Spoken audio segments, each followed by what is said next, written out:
कड़वे कद्दू की कहानी।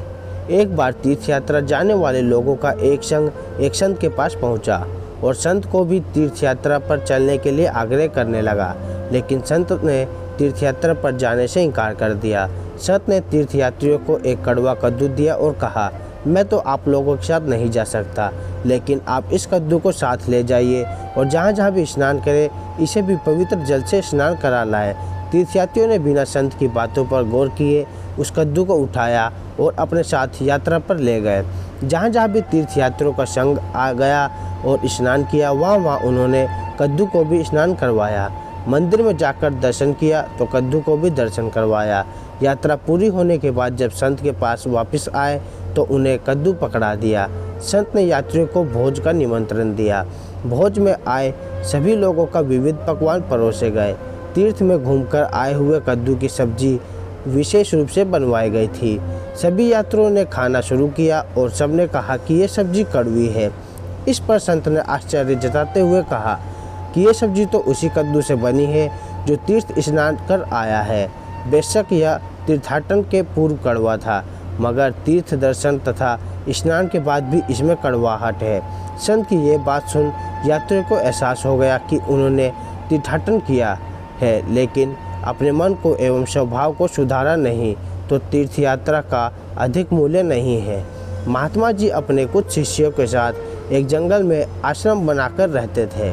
एक दिन कहीं से एक बिल्ली का बच्चा रास्ता भटक कर आश्रम में आ गया। महात्मा जी ने उस भूखे प्यासे बिल्ली के बच्चे को दूध रोटी खिलाई।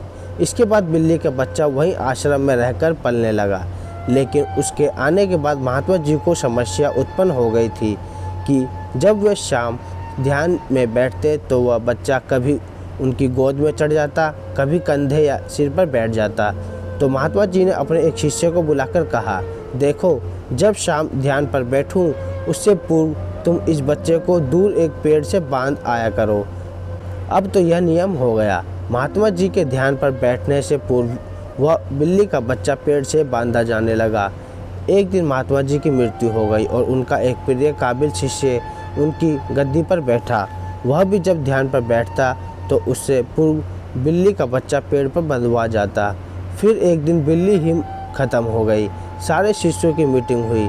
सबने विचार विमर्श किया कि बड़े महात्मा जी जब तक बिल्ली पेड़ से ना बांधी जाए तब तक ध्यान पर नहीं बैठते थे। अतः पास के गांवों से कहीं से भी एक बिल्ली का बच्चा लाई जाए। आखिरकार काफ़ी ढूंढने के बाद एक बिल्ली मिली, जिसे पेड़ पर बांधने के बाद महात्मा जी ध्यान पर बैठे। उसके बाद कई बिल्लियां मर गई और कई महात्मा जी भी मर गए, लेकिन उस आश्रम में बिल्ली को पेड़ पर बांधने के बाद ही ध्यान के लिए बैठने की परंपरा ख़त्म नहीं हुई। दोस्तों, इस कहानी से हमें ये शिक्षा मिलती है, परंपरा को अंधविश्वास में नहीं बदलना चाहिए। परंपरा को निभाने से पहले उसके पीछे की वजह जान लेना ज़रूरी होता है। दोस्तों, अगर आपको ये कहानी अच्छी लगी तो लाइक करें और शेयर करें। अगर आप इस तरीके की और भी कहानी सुनना चाहते हैं तो आप हमारे चैनल को सब्सक्राइब भी कर सकते हैं।